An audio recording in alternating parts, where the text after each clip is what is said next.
2 ದಿನ ದೆಹಲಿಲಿ ನಮ್ಮ ರಾಜ್ಯದ ಎಲ್ಲ ಗೌರವಾನ್ವಿತ ಸಂಸತ್ ಸದಸ್ಯರನ್ನ ಆಹ್ವಾನ ಮಾಡಿದ್ದು.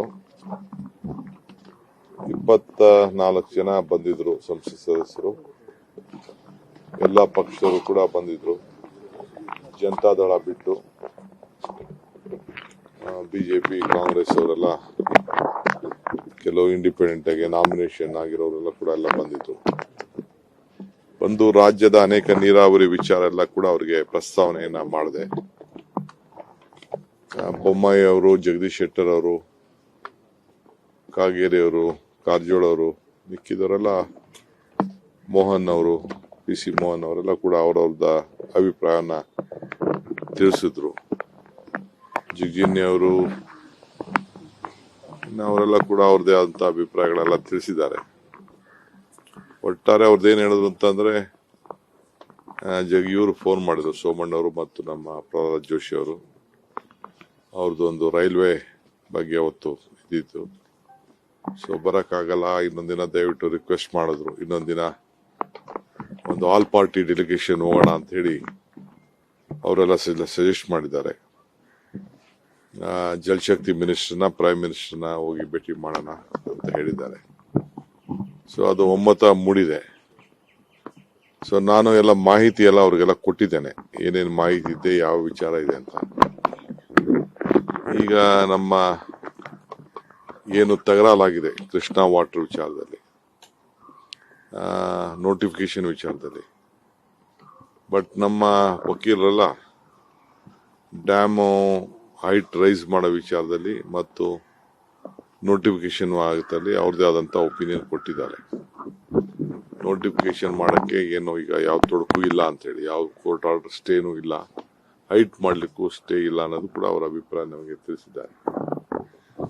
ಅದೆಲ್ಲ ಕೂಡ ತಿಳಿಸಿದ್ದೇವೆ.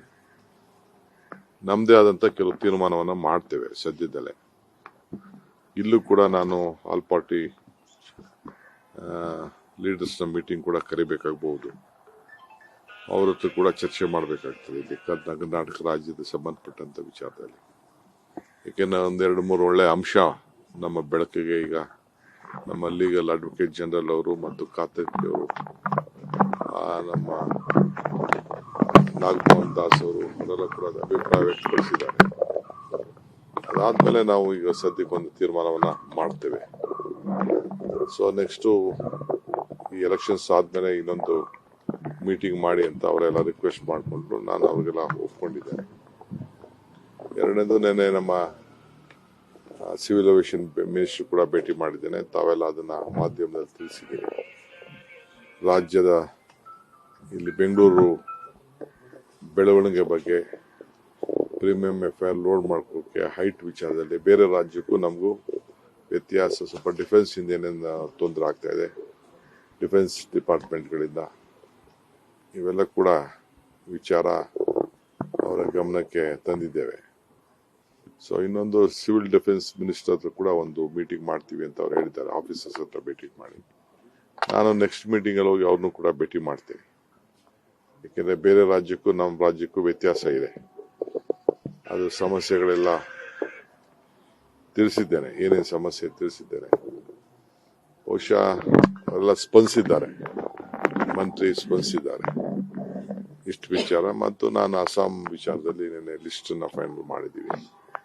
ಅವರು ಕಮಿಟಿಯವ್ರು ಮಾಡಿದ್ದಾರೆ. ಬಟ್ ನಮ್ದು ಇವತ್ತೊಂದು ಮೀಟಿಂಗ್ ಇದೆ ಮಧ್ಯಾಹ್ನ, ಝೂಮ್ ಅಲ್ಲಿ ಕೆಲವನ್ನೆಲ್ಲ ನಾವು ಮಾತಾಡೋಂತ ಒಂದು ಮೀಟಿಂಗ್ ಇಟ್ಕೊಂಡಿದ್ದೇವೆ. ಇದಾದ್ಮೇಲೆ ಅನೇಕ ತೀರ್ಮಾನ, ಎಲ್ಲೆಲ್ಲಿ ಯಾವತ್ತು ಹೋಗ್ಬೇಕು ಅಂತ ಏನು ಮುಂದಕ್ಕೆ ತೀರ್ಮಾನ ಆಗ್ತದೆ, ಆ ಪ್ರಕಾರ ಚುನಾವಣಾ ಪ್ರಚಾರಕ್ಕೆ ಹೋಗಬೇಕಾಗಿದೆ.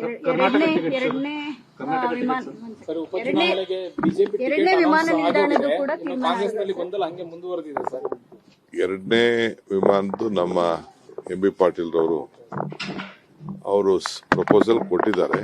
ಅವರು ಅದಕ್ಕೆ ಅಭಿಪ್ರಾಯ ಕೂಡ ತಿಳಿಸಿದ್ದಾರೆ. ನೆಕ್ಸ್ಟ್ ನಾವು ಕ್ಯಾಬಿನೆಟ್ ಅಲ್ಲಿ ಚರ್ಚೆ ಮಾಡಬೇಕು. ಅದು ಸಾಧಕ ಬಾಧಕಗಳನ್ನೆಲ್ಲ ಸ್ವಲ್ಪ ಚರ್ಚೆ ಮಾಡಬೇಕು. ಫೈನಾನ್ಷಿಯಲ್ ಕನ್ಸ್ಟೆಂಟ್ಸ್ ಎಷ್ಟಾಗ್ತದೆ, ಲ್ಯಾಂಡ್ ಅಕ್ವಿಷನ್, ಅದೆಲ್ಲ ನಮ್ಮ ಜವಾಬ್ದಾರಿ. ಅದು ಜಾಗದ ಬೆಲೆ ನಮ್ಮ ಮೇಲೆ ಕೊಟ್ಟಿದ್ದಾರೆ. ಸೊ ಅದೆಲ್ಲ ಒಂದು ಸ್ಟಡಿ ಮಾಡಬೇಕು. ಅವ್ರದ್ದು ಒಂದು ಸ್ಟಡಿ ಮಾಡಿ ಒಂದು ರಿಪೋರ್ಟ್ ಕೊಟ್ಟಿದ್ದಾರೆ. ಇದು ನಮ್ಮ ಏನು ಹೈಟ್ ವಿಚಾರ ಡಿಫೆನ್ಸ್ ಇಂದ ಏರ್ಪೋರ್ಟ್ ಇಂದ ಏನ್ ಸಮಸ್ಯೆ ಆಗ್ತಿತ್ತು ಅದಕ್ಕೆ ಇನ್ನೊಂದು ಒಳ್ಳೇದಂದ್ರೆ ಅವರು ಇಂಟರ್ನ್ಯಾಷನಲ್ ಸಿಟೀಸ್ ಅಲ್ಲಿ ಏನೇನು ತೊಂದರೆ ಆಗ್ತಾ ಇತ್ತು ಅಲ್ಲೇನ ಮಾನ್ಯತೆಗಳಿದೆ ಅದನ್ನು ಕೂಡ ಅವರು ಒಂದು ರಿಪೋರ್ಟ್ ಮಾಡಿದ್ದಾರೆ. ಸೊ ಅದು ಒಂದು ಒಳ್ಳೆ ನಮ್ಗೆ ಯಾಕೆಂದ್ರೆ ಇಡೀ ಕಂಟ್ರಿಲಿ ಇಡೀ ಪ್ರಪಂಚದಲ್ಲೇ ಎಲ್ಲೆಂದ ಏನೇನು ಮಾನದಂಡ ಇದೆ ಅನ್ನೋದು ಕೂಡ ಅದೆಲ್ಲ ಕೂಡ ಅವರು ಒಂದು ರಿಪೋರ್ಟ್ ತರಿಸ್ಕೊಂಡು ತೀರ್ಮಾನ ಮಾಡ್ತೀವಿ ಅಂತ ಹೇಳಿದ್ದಾರೆ. ಸರ್, ಉಪಚುನಾವಣೆ ಸ್ವಲ್ಪ ದಿನ ಬಾಕಿ ಇದೆ. ಈಗ ಆಲ್ರೆಡಿ ಬಿಜೆಪಿ ಅವರು ಟಿಕೆಟ್ ಯಾರಿಗೆ ಕೊಡಬೇಕು ಅಭ್ಯರ್ಥಿಗಳ ಘೋಷಣೆ ಆಗಿದೆ. ಕಾಂಗ್ರೆಸ್ ಇಂದ ನಾನು ನಿಮ್ಗೆ ಗೊತ್ತಿದೆ ಅಷ್ಟೇ, ನಾನಾಗಲೇ 2 ತಿಂಗಳಿಂದ ಎಲ್ಲಾ ರಿಪೋರ್ಟ್ಸು, ನನ್ನ ಸರ್ವೆ ರಿಪೋರ್ಟ್ಸು, ಬೂತ್ವಾರ್ ರಿಪೋರ್ಟ್ಸ್ ಎಲ್ಲ ನಾನು ತರಿಸಿದ್ದೀನಿ. 2 ಕ್ಷೇತ್ರದಲ್ಲೂ ತರಿಸಿದ್ದೀನಿ ನಾನು. ನಮ್ಮ ಟೀಮು ಅವರು ಹೋಗಿ ನಮ್ಮ ಲೀಡರ್ಸ್ನು ಕಳಿಸಿದ್ದೇವೆ.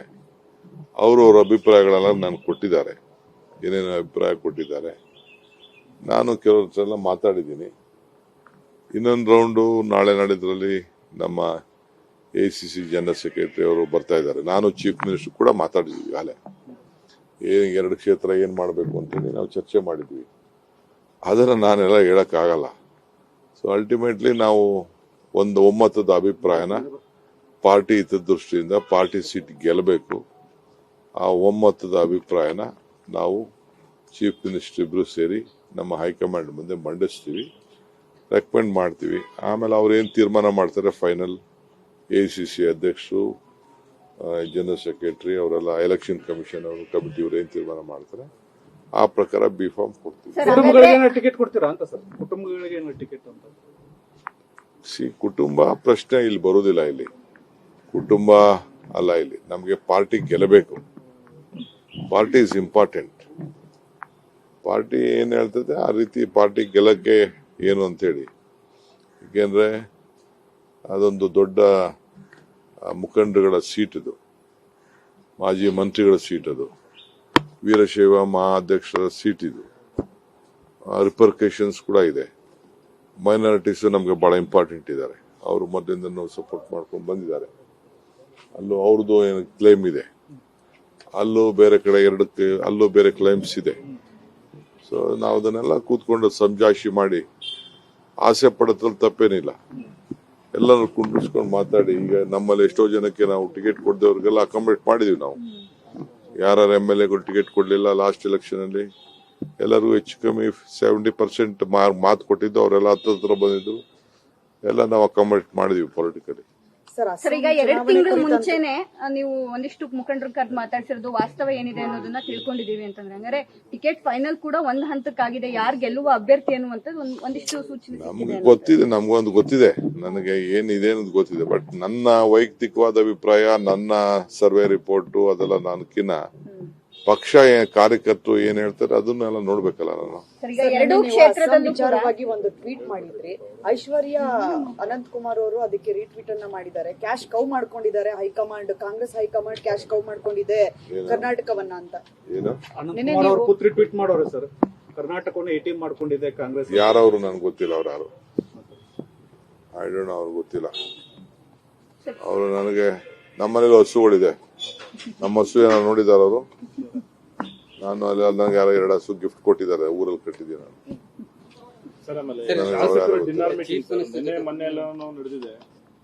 ಬೇಡಿಕೆ ಜಾಸ್ತಿ ಆಗ್ತಾ ಇದೆ ಸರ್. ಸಚಿವ ಸಂಪುಟ ಪುನರ್ರಚನೆ ಆಗ್ಬೇಕು ಅನ್ನೋದು ತಪ್ಪೇನಿದೆ? ಅವರೆಲ್ಲ ಮಂತ್ರಿ ಆಗ್ಬೇಕು ಅಂತ ಆಸೆ ಪಟ್ಟವ್ರು ತಪ್ಪೇನಿದೆ?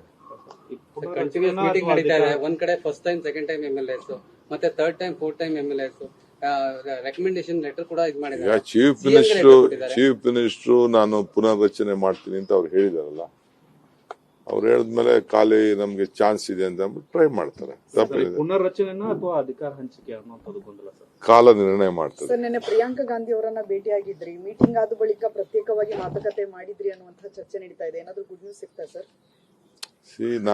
ನಾನೆಲ್ಲ ಚರ್ಚೆ ಮಾಡಕ್ ಹೋಗಲ್ಲ. ಯಾರ ಹತ್ರ ಏನ್ ಚರ್ಚೆ ಮಾಡಿದೀನಿ, ಏನ್ ಮಾಡಿದೀನಿ ಅಂತ ನಾನೇನು ಹೇಳಕ್ ಹೋಗಲ್ಲ. ಕಾಲ ನಿರ್ಣಯ ಮಾಡ್ತದೆ ಎಲ್ಲ ವಿಚಾರ.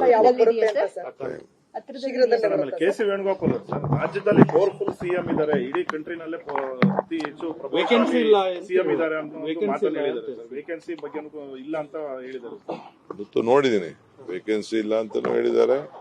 ಪಕ್ಷ ಶಾಸಕರು ತೀರ್ಮಾನ ಮಾಡ್ತಾರೆ ಅಂತಲೂ ಹೇಳಿದ್ದಾರೆ.